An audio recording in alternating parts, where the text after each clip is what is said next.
राहते मॅडम, या ठिकाणी आमचे सहकारी लेखाधिकारी फकीर साहेब, त्याचबरोबर या ठिकाणी उपस्थित झालेले आपण सर्व प्रेस जे प्रतिनिधी, त्यामध्ये इलेक्ट्रॉनिक आणि प्रिंटिंग मीडियाचे सर्व प्रतिनिधी यांचं मी राज्य मंडळामार्फत स्वागत करतो. आणि उद्याच्या परीक्षा सुरू 10वीच्या परीक्षा सुरू होण्याच्या दृष्टिकोनातून आपल्याला त्या संदर्भात माहिती देण्यासाठी ही प्रेस कॉन्फरन्स आयोजित करण्यात आलेली आहे. माध्यमिक प्रमाणपत्र परीक्षा म्हणजेच इयत्ता 10वीची परीक्षा राज्यामध्ये उद्या म्हणजेच 1 मार्च 2024 पासून सुरू होत आहे. आणि ही लेखी परीक्षा 1 मार्च 2024 ते 26 मार्च 2024 या कालावधीमध्ये होणार आहे. या परीक्षा आमच्या 9 विभागीय मंडळामार्फत घेतल्या जाणार आहेत. त्यामध्ये पुणे, नागपूर, छत्रपती संभाजीनगर, मुंबई, कोल्हापूर, अमरावती, नाशिक, लातूर आणि कोकण या 9 विभागीय मंडळामार्फत घेतल्या जाणार आहेत. या परीक्षेसाठी आजपर्यंत एकूण 16,09,445 विद्यार्थ्यांनी नोंदणी केली असून त्यामध्ये 8,59,478 हे मुले आहेत, तर 7,49,911 मुली यांनी नोंदणी केलेली आहे. त्याचबरोबर 56 विद्यार्थी ट्रान्सजेंडर आहेत.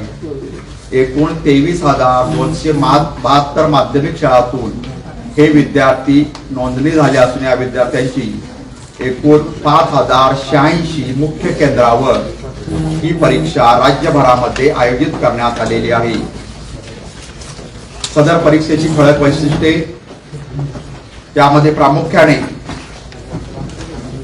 या परीक्षेपासून कोणताही पात्र विद्यार्थी वंचित राहू नये म्हणून लेखी परीक्षेच्या आदल्या दिवसापर्यंत म्हणजे आज रात्री 12 वाजेपर्यंत विद्यार्थ्याला ऑनलाईन पद्धतीने फॉर्म भरण्यात मुभा देण्यात आलेली आहे.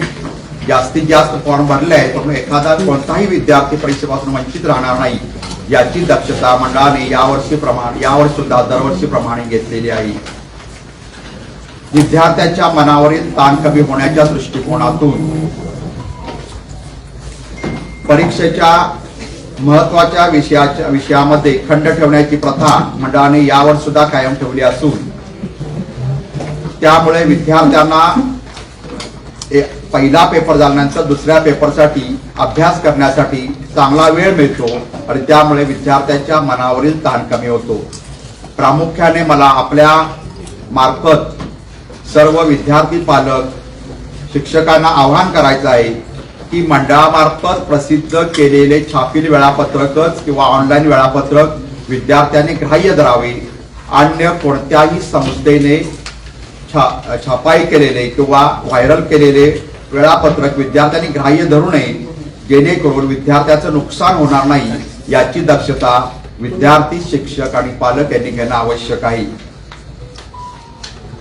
हे आपले वेळापत्रक आहे. प्रामुख्याने आपण 2/11/2023 रोजी अंतिम वेळापत्रक आपण प्रसिद्ध केले होते. जे साधारणतः 3 महिन्यापूर्वी हे वेळापत्रक प्रसिद्ध झाल्यामुळे आणि 10वीचे ठराविक विषय असल्यामुळे विद्यार्थ्यांना या बाबतीत सर्व माहिती मिळालेली आहे. त्याचबरोबर आपण विद्यार्थ्यांना जे हॉल तिकीट देण्यात आलेलं आहे त्या हॉल तिकिटावर सुद्धा विद्यार्थ्यांची पेपरची तारीख, पेपरची वेळ म्हणजे सकाळ सत्र किंवा दुपार सत्र आणि विषय याचा आपण विद्यार्थ्यांनी जे विषय घेतले त्याची नोंद आपल्या हॉल तिकीटवर सुद्धा केली गेलेली आहे. परीक्षेच्या कालावधी विद्यार्थ्यांच्या मनावर ताण येतो. काल सुद्धा मी एक बातमी वाचली, त्यामध्ये प्रामुख्यानं एक नाशिकमधील विद्यार्थ्यानं काही गैरमार्गाचा अवलंब केला, म्हणजे त्यानं अशा प्रकारे ताण येतो. कारण म्हणजे विद्यार्थ्यांना सांगायचं वाटतं ही परीक्षा ही जीवनाची अंतिम परीक्षा नाही. ही परीक्षा ही आपल्याला फक्त पुढे जाण्यासाठी एक टप्पा आहे. त्यामुळे विद्यार्थ्यांच्या जीवनावर, विद्यार्थ्यांच्या मनावर, पालकांच्या मध्ये जो ताण येतो तो ताण कमी होण्याच्या दृष्टिकोनातून आपण समुपदेशकांची निवड करतो आणि या समुपदेशकांमार्फत या विद्यार्थ्यांना मार्गदर्शन करतो. याही वर्षी आपण राज्य मंडळ स्तरावरून 10 समुपदेशकांची निवड केली आहे. तर प्रत्येक विभागीय मंडळावर त्यांच्या अंतर्गत जे काही जिल्हे आहेत त्या प्रत्येक जिल्ह्यासाठी कमीत कमी 2 समुपदेशकांची नियुक्ती ही केलेली आहे, जेणेकरून विद्यार्थ्यांचा कोणताही परीक्षेचा ताण आला किंवा अन्य कोणत्याही बाबतीमध्ये जर काही अडचण आली तर समुपदेशकांचे नंबर आपण प्रसिद्ध करतो आणि या समुपदेशकांशी संपर्क साधून विद्यार्थ्यांनी त्या पद्धतीनं त्या ठिकाणी या समुदेश संपर्क साधावा, जेणेकरून आपल्या मनावरील किंवा विद्यार्थ्यांच्या मनावरील ताण कमी होईल आणि विद्यार्थी निकोप वातावरणामध्ये परीक्षा देऊ शकतो. सदर परीक्षेसाठी नियुक्त केलेले सहाय्यक परिरक्षक ज्यांना आपण असिस्टंट कस्टोडियन किंवा रनर म्हणतो, त्या रनरना आपण त्या रनरचं काम असतं की कस्टडी पासून केंद्रापर्यंत दररोज प्रश्नपत्रिका नेणे आणि उत्तरपत्रिका पुन्हा कस्टडी आणणे. यामध्ये यावर्षी आपण सुद्धा मोबाईल चित्रीकरण करण्याचं त्या सदर रनरना सांगितलेलं आहे. म्हणजे कस्टोडियन कडून ज्यावेळी त्या प्रश्नपत्रिका रनर घेतो किंवा सहाय्यक परिरक्षक घेतो, ते घेतल्यानंतर त्यांना आपल्या मोबाईलचं जीपीएस लोकेशन ऑन करायचं आहे आणि म्हणजे तो प्रत्यक्ष कुठल्या स्थानावर आहे हे आपल्याला कळू शकतं, कारण त्यांचे नंबर आणि त्यांची नावं आपण आधीच घेतलेली आहेत. प्रत्येक विभागीय मंडळाकडे आहेत, राज्य मंडळाकडे सुद्धा ती नावं आहेत. आणि त्याचबरोबर तो ज्या केंद्रावर संबंधित सहाय्यक परिरक्षक जाणार आहे त्या केंद्रावर प्रश्नपत्रिका दिल्यानंतर त्याचं व्हिडिओ शूटिंग करायचं आहे आणि त्याचबरोबर संबंधित केंद्र संचालकाने ज्यावेळी ते पेपर समजा तो कपाटात ठेवण्याचं त्या सील आहे का याचं सुद्धा चित्रीकरण या मोबाईलमध्ये त्या संबंधित रनरने करावायचं आहे. प्रश्नपत्रिकेची गोपनीयता राखण्याच्या दृष्टिकोनातून ही आपण सुविधा मागील वर्षीपासून उपलब्ध करून देण्यात आली आहे, जेणेकरून प्रश्नपत्रिकेची गोपनीयता ही संवेदनशील बाब असल्यामुळे ती गोपनीय राहणे अत्यंत आवश्यक आहे.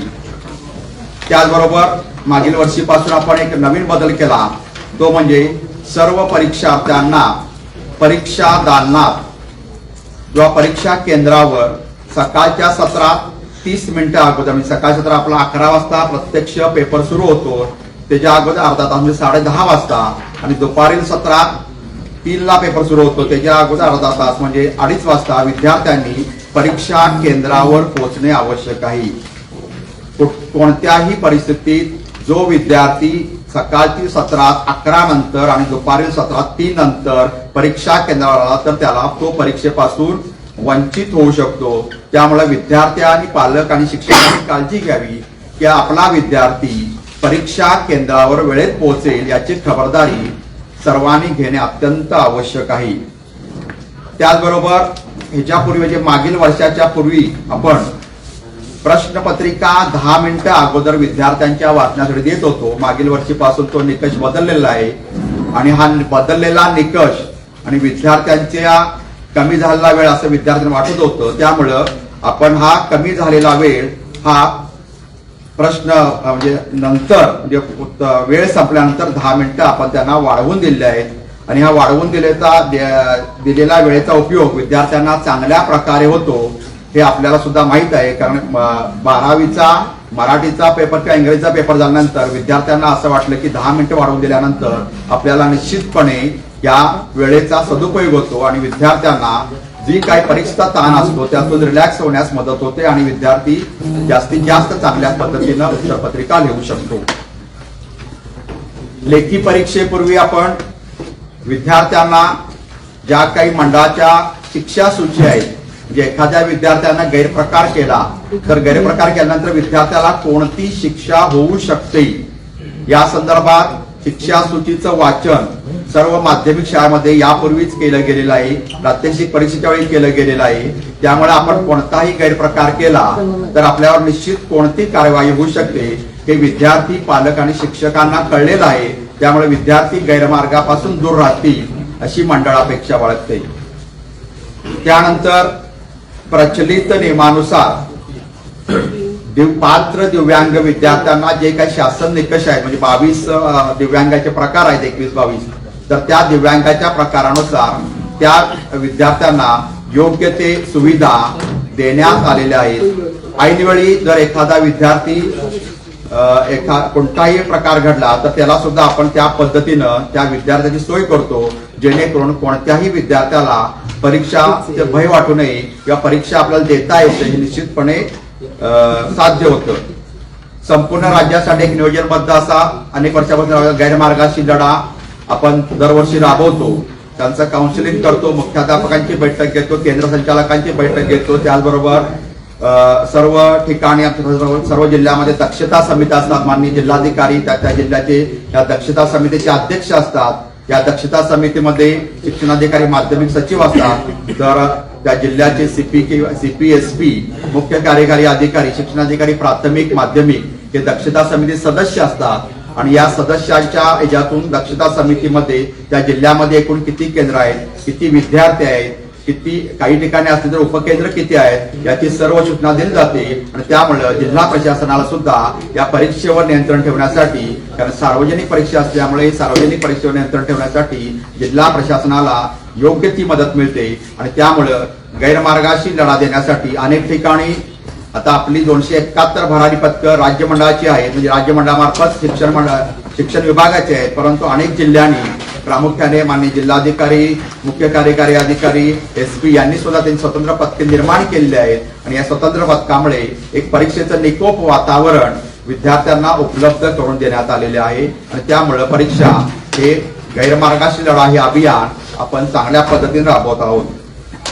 त्याचबरोबर प्रात्यक्षिक परीक्षा, जसं 12वीला आपण म्हटलं, प्रात्यक्षिक परीक्षा सुरळीतपणे होण्यासाठी आणि प्रात्यक्षिक परीक्षा घेऊन मार्क मिळावेत यासाठी आपल्याला या वर्षीपासून आपण प्रत्येक जिल्ह्यातील जे काही आमचे शिक्षणासंबंधित जे फील्ड ऑफिसर आहेत त्या फील्ड ऑफिसरना कमीत कमी 10 माध्यमिक शाळा किंवा उच्च माध्यमिक शाळा यांना प्रॅक्टिकलच्या वेळी अचानक भेट देण्यास सांगितलं होतं. आणि त्याचे अहवाल सुद्धा आमच्याकडे येत आहे. त्या 30 पद्धत आपण 10वीला सुद्धा वापरलेली आहे. 10वीचे प्रात्यक्षिक परीक्षा ही 10 फेब्रुवारी पासून सुरू झाली आणि त्याचा शेवटचा दिवस आजचा म्हणजे 29 फेब्रुवारी हा आहे. तसंच या परीक्षेच्या दृष्टिकोनातून सर्व माननीय विभागीय आयुक्त, माननीय जिल्हाधिकारी यांना राज्य मंडळामार्फत अर्धशासकीय पत्र म्हणजे डीओ लेटर पाठवून त्यांना परीक्षा संदर्भात सूचना दिलेल्या आहेत, जेणेकरून प्रत्येक जिल्ह्यामध्ये परीक्षेचं वातावरण चांगल्या पद्धतीनं निर्माण होईल. केंद्र संचालक, उपकेंद्र संचालक, कस्टोडियन यांच्या विभागीय मंडळ स्तरावर बैठका घेण्यात आलेल्या आहेत. त्याचबरोबर राज्य मंडळाने सुद्धा सर्व घटक म्हणजे सर्व विभागीय अध्यक्ष, सर्व विभागीय सचिव, सर्व विभागीय उपसंचालक, शिक्षणाधिकारी प्राथमिक माध्यमिक योजना आणि डाएट प्राचार्य म्हणजे जे जिल्हा स्तरावर जे आमचे डिपार्टमेंट त्यांचे प्रमुख जे आहेत किंवा विभाग स्तरावरचे जे प्रमुख आहेत त्यांच्या बैठका ऑनलाईन पद्धतीनं राज्य मंडळाने घेतलेल्या आहेत. आणि त्यांना परीक्षेसंदर्भात सूचना या 15 म्हणजे परीक्षा 12वीच्या परीक्षा सुरू होण्यापूर्वी 15 दिवस अगोदर त्याप्रमाणे 10वीच्या सुद्धा सूचना संबंधित विभागांना सर्व एकत्रितरित्या देण्यात आलेल्या आहेत. त्यांची विभागणी या बैठका घेतलेल्या आहेत. त्यामुळं सर्व संबंधितांनी परीक्षेवर जास्त नियंत्रण ठेवण्याला सोपं पडणार आहे. त्याचबरोबर मंडळाने निर्धारित केलेला कालावधी म्हणजे जो प्रात्यक्षिक परीक्षेचा कालावधी होता तो 10 फेब्रुवारी ते 29 फेब्रुवारी या कालावधी होता. त्याचबरोबर एखादा विद्यार्थी या प्रात्यक्षिक किंवा तोंडी परीक्षेला आजारी असल्यामुळे किंवा अन्य काही इतर कारणामुळे जर प्रात्यक्षिक परीक्षेला किंवा तोंडी परीक्षेला जर उपस्थित राहिला नसेल तर त्याला आणखी एक संधी देतो, त्याला आपण आउट ऑफ टर्न परीक्षा म्हणतो. ही आउट ऑफ टर्न परीक्षा आपली ही लेखी परीक्षा संपल्यानंतर म्हणजे आपली 10वीची लेखी परीक्षा 26 मार्चला संपते.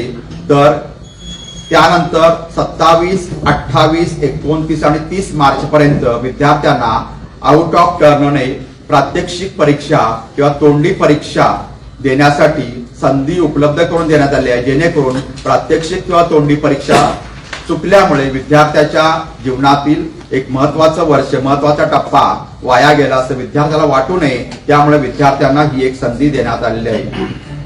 याच वर्षीपासून आपण प्रात्यक्षिक आणि तोंडी परीक्षेचे गुण हे ऑनलाईन पद्धतीनं भरून घेण्यात आलेले आहेत. आणि हे ऑनलाईन पद्धतीने भरून घेण्यात आलेले गुण आमच्यापर्यंत पोहोचत आहेत. 12वीचे जवळजवळ 99.99% गुण आमच्याकडे ऑनलाईन पद्धतीत पोहोचलेले आहेत.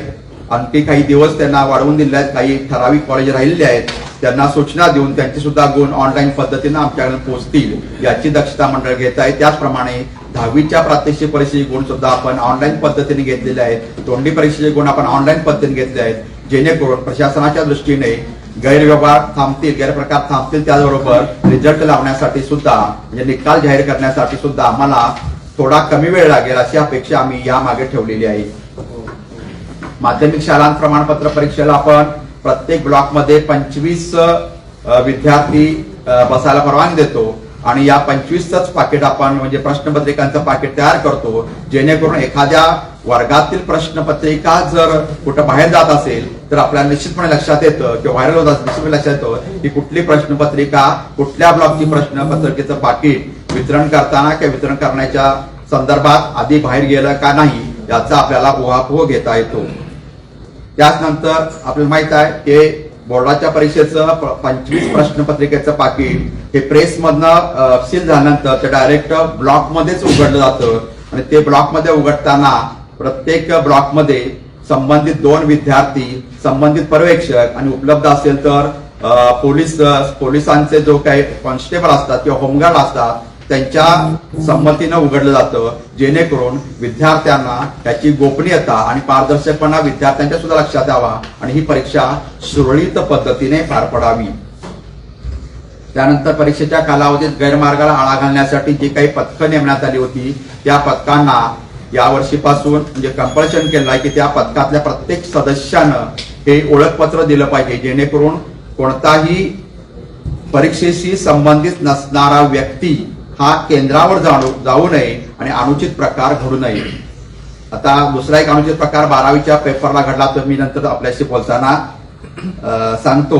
त्यानंतर विद्यार्थ्यांना ह्या सूचना सर्वच सूचना विद्यार्थ्यांना गेलेल्या आहेत, हॉल तिकीटमध्ये सूचना दिलेल्या आहेत आणि विद्यार्थ्यांनी चांगल्या पद्धतीनं या परीक्षेला सामोरे जाणे आवश्यक आहे.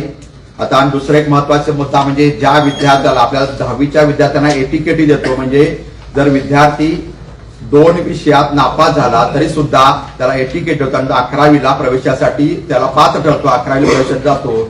परंतु एखाद्या विद्यार्थ्याला स्कोरिंग करायचं असेल तरी सुद्धा त्या विद्यार्थ्याला आपण जुलैमध्ये म्हणजे आता सर्व विषयात पास झाला आणि त्याला वाटलं स्कोरिंग करायचं आहे तर जुलैमध्ये आपण पुरवणी परीक्षा घेतो. या पुरवणी परीक्षेमध्ये सुद्धा त्या विद्यार्थ्याला बसाय त्याला CIS क्लास इम्प्रुव्हमेंट स्कीम असं म्हणतो आणि क्लास इम्प्रुव्हमेंट स्कीम साठी विद्यार्थ्याला पहिली परीक्षा पूर्ण विषयात पास झाल्यानंतर लगतच्या येणाऱ्या 2 परीक्षाची संधी असते.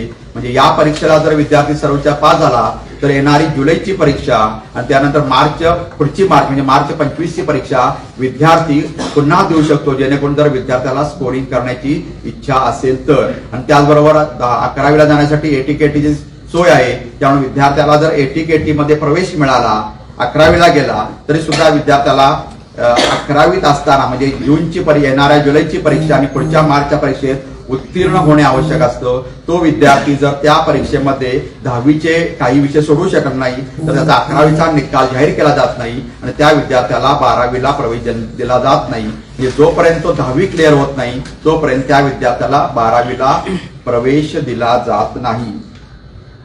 त्याचबरोबर आपण मंडळामार्फत हेल्पलाईन सुविधा उपलब्ध केलेली आहे, म्हणजे आपत्ती निवारण कक्ष नियंत्रण कक्ष स्थापन केलेला आहे. राज्य मंडळ तसे विभागीय मंडळ सुद्धा नियंत्रण कक्ष स्थापन केला आहे.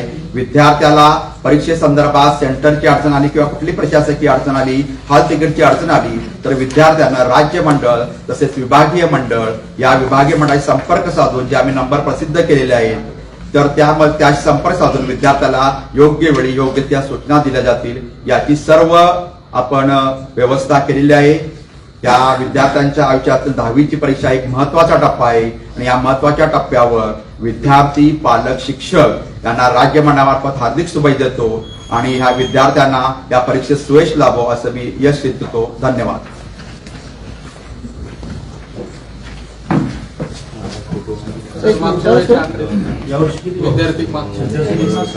वाढले काय कमी झालं बघा.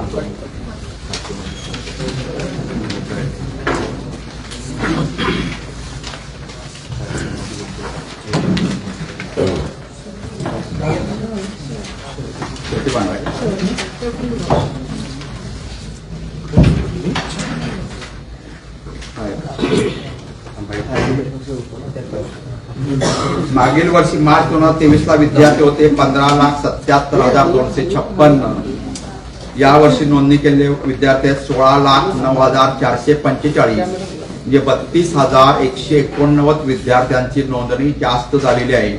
यामध्ये 17 नंबरने म्हणजे प्रायव्हेट कॅन्डिडेट आहे त्यामध्ये 6,177 ने वाढ झाली आहे. तर रिपीटर आहेत तर त्यामध्ये 8,156, म्हणजे साधारणतः 14 ते 14,500 विद्यार्थी हे प्रायव्हेट आणि रिपीटर या कॅटेगरीत वाढलेले आहेत. आणि उरलेले जे विद्यार्थी आहेत साधारणतः 18,000 विद्यार्थी, हे 18,000 विद्यार्थीचे मध्ये सुद्धा वाढ झालेली आहे.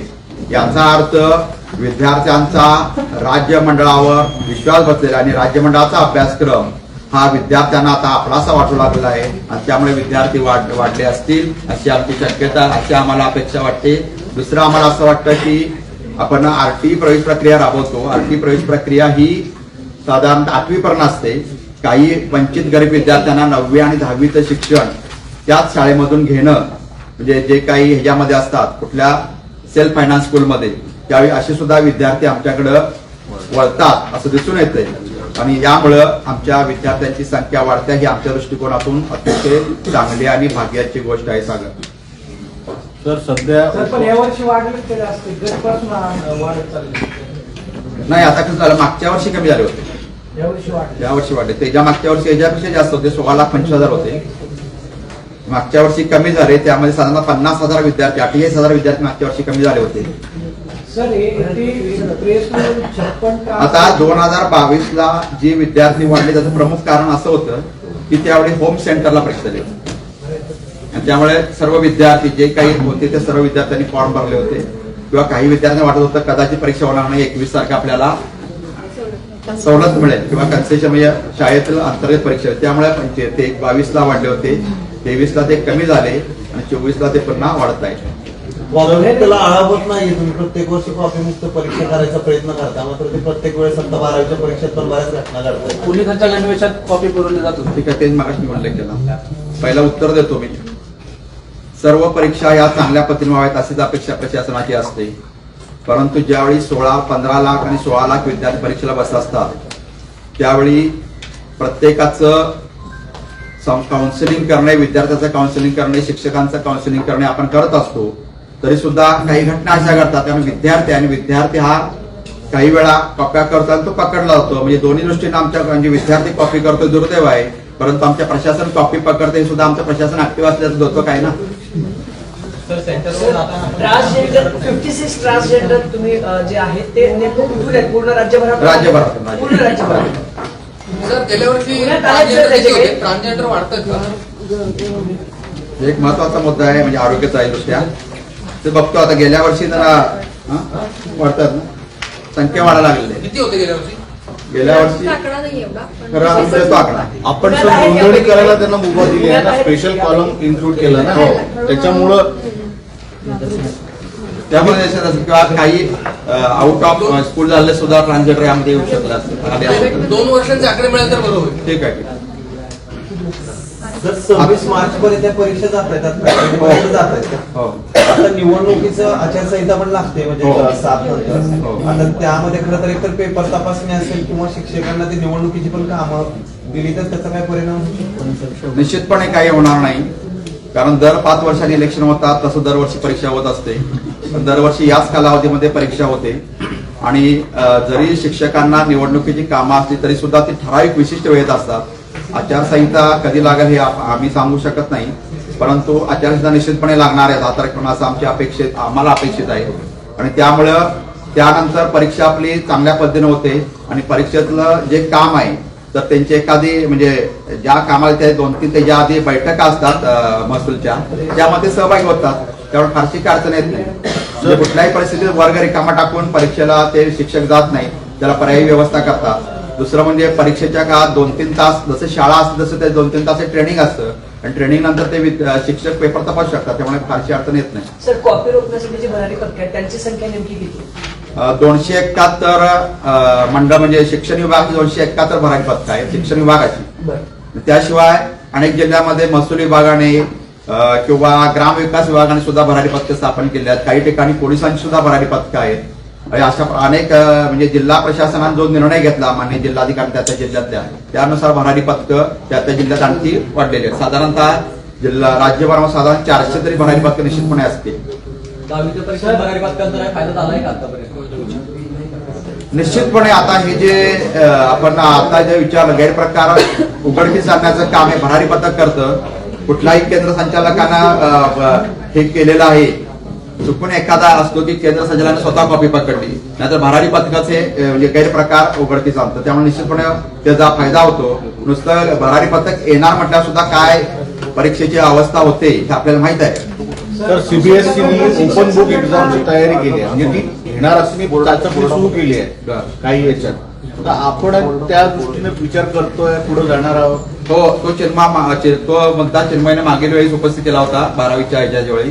त्यानंतर सीबीएसईचं असं आम्ही ऐकलं, आम्हाला निश्चित अजून माहिती मिळालेली नाही आणि तसं त्यांचं ऑथोरायझर लेटर वगैरे नाही की क्लॅरिफिकेशन केलं ना त्यांनी. नाही चर्चा चालली आहे होईल बुक एक्झाम घेणार, परंतु त्या दृष्टीनं आपण पण विचार करू. निश्चितपणे तो चांगला मुद्दा आहे म्हणजे भरारी पथक वगैरे सगळं, परंतु त्या 3 तासामध्ये विद्यार्थी पेपर सोडवतात का नाही हा पण मुद्दा बघायला पाहिजे.